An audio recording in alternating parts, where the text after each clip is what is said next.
दोस्तों, आखिरकार ऐसा क्या हुआ कि संसद से वॉकआउट करते हुए नजर आए प्रधानमंत्री मोदी जी, उनके साथ गृह मंत्री अमित शाह और यहां तक कि रक्षा मंत्री राजनाथ सिंह। दोस्तों, आपको बता दें, आज संसद में चर्चा की जा रही है, चर्चा हो रही है, जिसकी वजह से आज संसद पर निगाहें सभी की टिकी हुई हैं। और चर्चा का मतलब दोस्तों होता है कि दोनों तरफ की बातें रखी जाएं, पक्ष और विपक्ष दोनों के तथ्य सुने जाएं, दोनों एक दूसरे की बातों को सुने।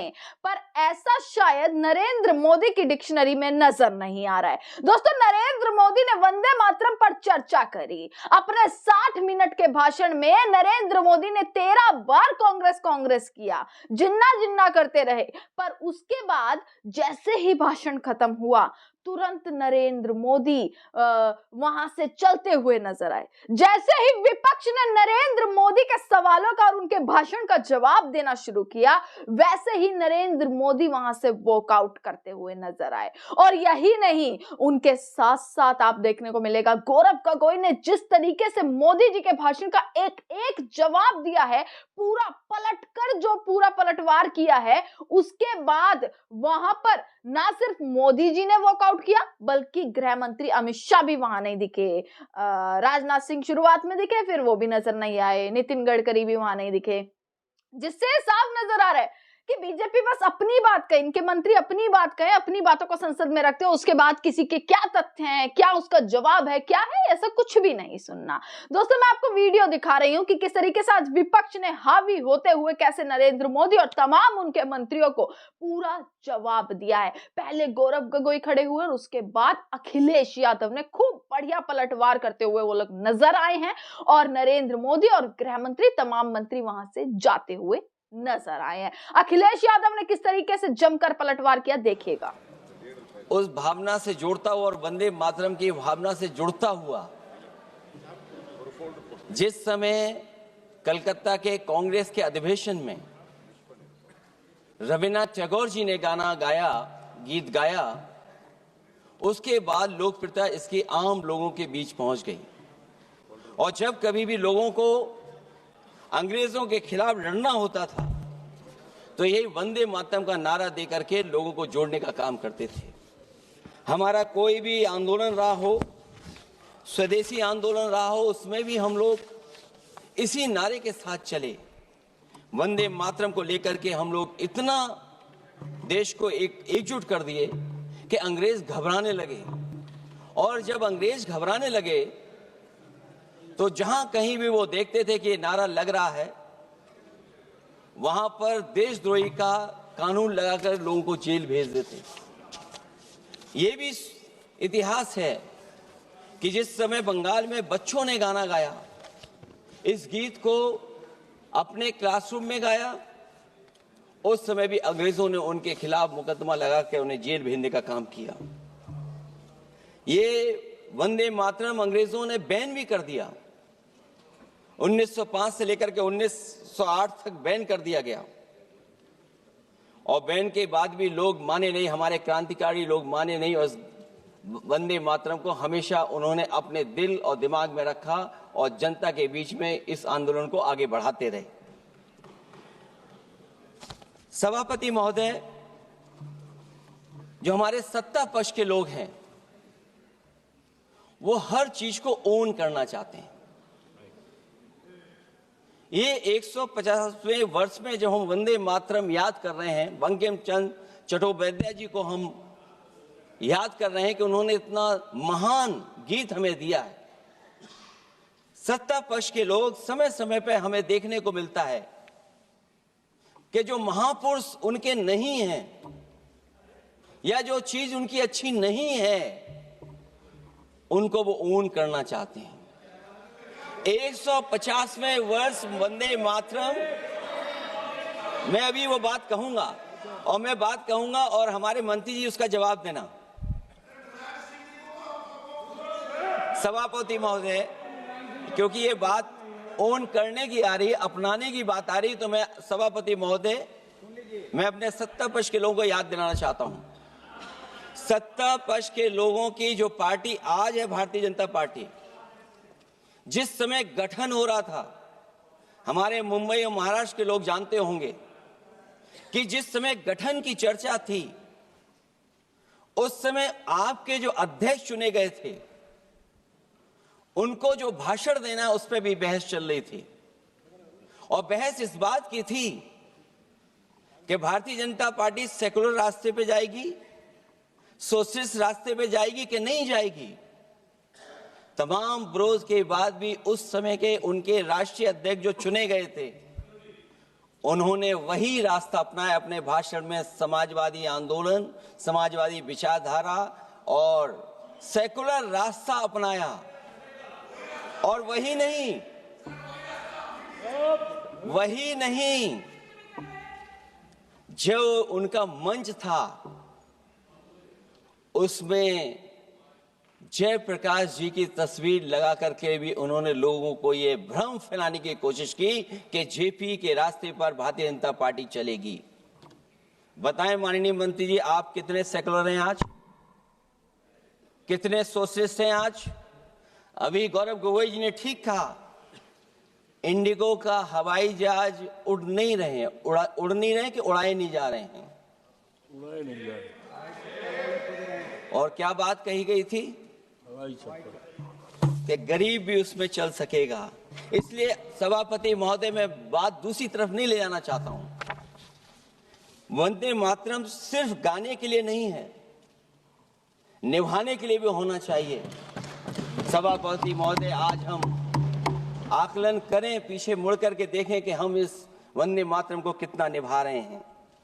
जिस वंदे मातरम ने आजादी के आंदोलन में सबको जोड़ा, आज के दरारवादी लोग उसी से देश को तोड़ना चाहते हैं। ऐसे लोगों ने, सभापति महोदय, ऐसे लोगों ने पहले भी देश के साथ दगा किया और आज भी कर रहे हैं। ये चर्चा तो जोड़ने का काम करेगी ना अखिलेश जी, क्योंकि आज वंदे मातरम की चर्चा, वही मैं कह रहा हूँ, वंदे मातरम में जोड़ने का ही काम करेगी। वंदे मातरम कोई दिखावा नहीं है, ना ही राजनीति का विषय है। क्योंकि सभापति महोदय, हम जब ये इनके विचारों से, इनके भाषणों से जब बाहर सुनते हैं तो ऐसा लगता है कि वंदे मातरम इन्हीं का बनवाया हुआ गाना है। जिन्होंने, सभापति महोदय, जिन्होंने आजादी के आंदोलन में भाग ही नहीं लिया है, वो वंदे मातरम का महत्व क्या जानेंगे। सच तो ये है कि सरफरोश लोग वंदे मातरम दिल से बोलते थे। उन आजादी के दीवानों के खिलाफ कुछ लोग अंग्रेजों के लिए जासूसी और मुखबिरी का भी काम करते थे। दरअसल ये राष्ट्रवादी नहीं बल्कि राष्ट्र विवादी लोग हैं। जहां विवाद करना हो, कभी अंग्रेज विवाद कर करके, डिवाइड कर करके, डिवीजन कर करके राज किया करते थे।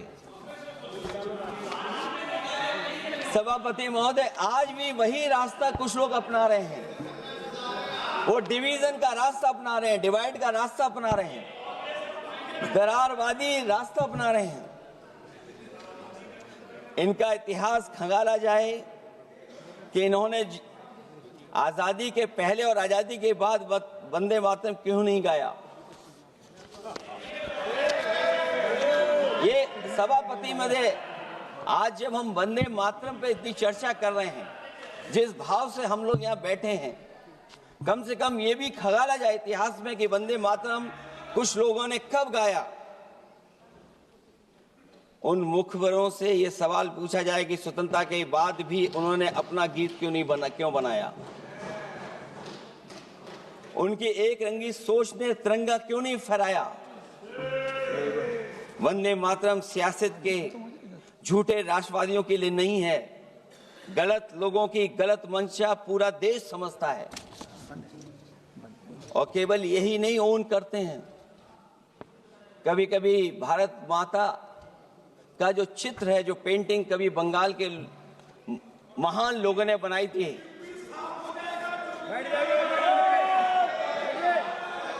सभापति महोदय इनको देख लीजिए और फिर बैठ जाओ। सभापति महोदय, राजभर जी आप बैठिए, आपके नेता बोल रहे हैं। सभापति महोदय, आपके नेता वंदे बोल रहे हैं, आप मातरम का बैठिए ना। भाव ये भी था कि कम्युनल पॉलिटिक्स नहीं चलेगी और कम से कम हमारे उत्तर प्रदेश के साथियों ने कम्युनल पॉलिटिक्स को अंत किया है वहां पर जहां से कभी इन्होंने शुरू की थी। राजभर जी, और सभापति महोदय, वंदे मातरम एक भाव के रूप में हमारे अंदर बसा है, चाहे उसके शब्द न याद हों, चाहे अर्थ न मालूम हो, चाहे पूरा याद न हो, उस सच्चे भारतीय के अंदर देश प्रेम की भावना जगाने के लिए इसके दो शब्द ही काफी हैं। जो सच में देश की एकता और अखंडता चाहते हैं, जो भाईचारे को बुनियाद मानते हैं, उनके लिए दो शब्द भी पर्याप्त हैं जो इस वंदे मातरम से हमें मिलते हैं।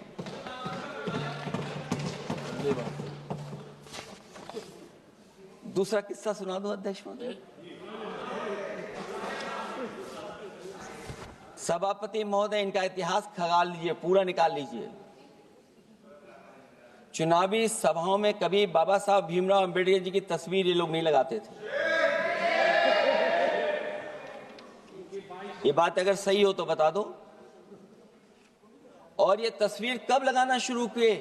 इनका एक सहयोगी साथी संगठन, जिस समय समाजवादी पार्टी और बहुजन समाज पार्टी ने मिलकर के इन्हें उत्तर प्रदेश में हरा दिया था, उसी दिन के बाद से बाबा साहब भीमराव अंबेडकर की प्रतिमा और तस्वीर लगाने लगे।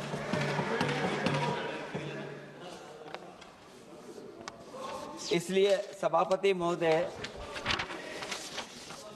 ये वंदे मातरम केवल गीत नहीं है, गीत के साथ साथ आज हमें ऊर्जा भी देता है। उस समय क्रांतिकारियों को ऊर्जा मिलती थी, एकजुटता का नारा था, हम साथ लेकर के चल रहे थे सबको, और देश के सभी लोगों ने जाति धर्म को भुला करके एक साथ मिलकर के वंदे मातरम के सहारे अंग्रेजों को भगाने का लगातार कोशिश की। और अंतर्गत परिणाम ये हुआ कि जब देश जागा, वंदे मातरम के साथ साथ जय हिंद का नारा, इंकलाब जिंदाबाद का नारा लगा करके अंग्रेजों को इस देश से भगाने का काम किया। आज सभापति महोदय, जब हम चर्चा कर रहे हैं, हम कैसा देश बनाना चाहते थे और किस दिशा में हम लोग देश को ले जा रहे हैं। सभापति महोदय, मुझे अच्छा लगा कि प्रधानमंत्री जी ने वो बात याद दिलाई कि अंग्रेजों के जमाने में अगर बच्चे भी वंदे मातरम गा देते थे तो उन्हें देशद्रोही के कानून से जेल भेज दिया जाता था। आज जब हम आजाद हो गए हैं तो आज देखिए उत्तर प्रदेश में क्या हो रहा है कि जो प्राइमरी स्कूल है वो बंद किए जा रहे हैं। 26,000 से ज्यादा स्कूल बंद हो गए। और जब बच्चों को पढ़ाने के लिए हम लोगों ने जिम्मेदारी उठाई, पीढ़ी के समाज के लोगों ने जागरूक होकर के पढ़ाने की कोशिश की, तो कभी अंग्रेजों ने मुकदमा लगाया था बच्चों पर देशद्रोह का। आजादी के बाद भारतीय जनता पार्टी की सरकार ने वहां पर मुकदमे उन पे लगाए जो पढ़ने गए और जो पढ़ाने गए। तो इसलिए वंदे मातरम का भाव जो था, उसी भाव से जुड़ करके हम सब मिल करके इस देश को और मजबूत करें। यही हमारी भावना है, यही हमारी सदस्यों की भावना है। जब हम 150वें वर्ष में याद कर रहे हैं तो वहीं हम ये याद करें कि जिस भावना से वंदे मातरम को हम लोगों ने देश के सामने गा गा करके अंग्रेजों को भगा दिया, ये देश कैसे मजबूत हो, एकजुट कैसे हो, बिना भेदभाव के, और संविधान से कैसे चलें, क्योंकि ये संविधान से ही मिला हुआ हमें गीत है। इसलिए इस गीत के माध्यम से हम किसी पर टिप्पणी और किसी पर थोपने की कोशिश न करें और न किसी पे दबाव बनाने की कोशिश करें। आपका सभापति जी का बहुत बहुत धन्यवाद।